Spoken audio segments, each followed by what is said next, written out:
พี่น้องซุมเจ้าเห็นวี่นฤบดินบ่เราไปนอนอยู่โรงแรมใดนี่นะอ้าวที่นอนเราคือเป็นตาหักแถบพี่น้อง ที่นอนอีหยังมาเป็นจังสีนอนคนหลงงองอยู่สีขาวบริสุทธิ์ที่นอนเพนัดเตียงนอนหรือเขาเอิ้นว่าหลุมนอนอีหยังนี่นะโรงแรมนี่เตียงนอนดีดีพี่น้องพะนะว่าโอ้ยเว้ยเป็นตาเจ็บจริงแท้ลูกนั่นแม่นที่นอนบอกคำอีพอโอ้ยเว้ย มันเป็นอ่างอาบน้ำอ่างอาบพุซี่บ่อีพอคำเพียงอีแม่เออ สร้างเฮ็ดตลกโปกห้าไปนอนโรงแรมไปนอนอยู่ในอ่างอาบน้ำข้าเจ้าวีนฤบดินพี่น้องเอ๋ย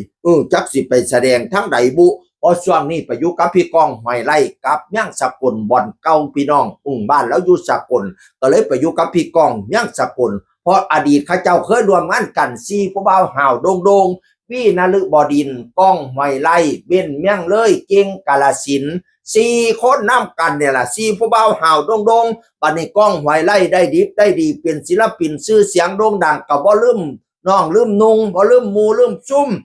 เอาวีรนฤบดินไปร่วมงานนำพี่น้องเอ้ยเบ้นเมี่ยงเลยกลับไปนำแต่ว่าข่อยบ่ได้เห็นเก่งกาฬสินธุ์จ้ะแต่วีนฤบดินนี่โอ้ย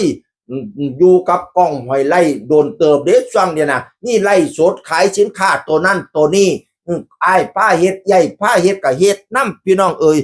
โอ้ยหงย่างเลี้ยงเหลี่ยมคอนเสิร์ตกับไปน้ำอ้ายเพิ่นมามื้อนั้นไปน้ำอ้าย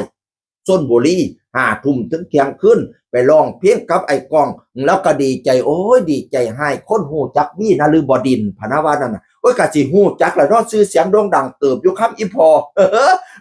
ก้องเก่าไปฝึกดีตีปึ้มก้องเก่าไปขึ้นห้านน้ำพี่น้องมื้อนั้นมีการเสียงเศร้าเสียงตัวเอาน้องเอานุ่งไปขึ้นห้านน้ำดีอยู่แล้วว่าถิ่มมูถิ่มซุปเนาะก้องไว้ไล่กระไรมื้อนั้นกลับไปรับรางวัลอีหยังอันเพียงดอกกระเจียวบานนั่นไหมเบสไทยคันที่2เบสไทยคันที่2เพลงลูกทุ่งไทยดีที่สุดยอดเยี่ยมที่สุดนี่นะสุดยอดเด้อดอกกระเจียวบาน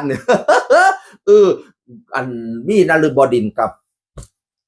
ไปอยู่กับพี่ก้องตอนนี้เนาะก็สิได้ไปขึ้นห้านขึ้นเวทีพร้อมไปขายสิ่งขายของพร้อมไอ้หงย่างเลี้ยงเหลี่ยมเด้อคำอีพอ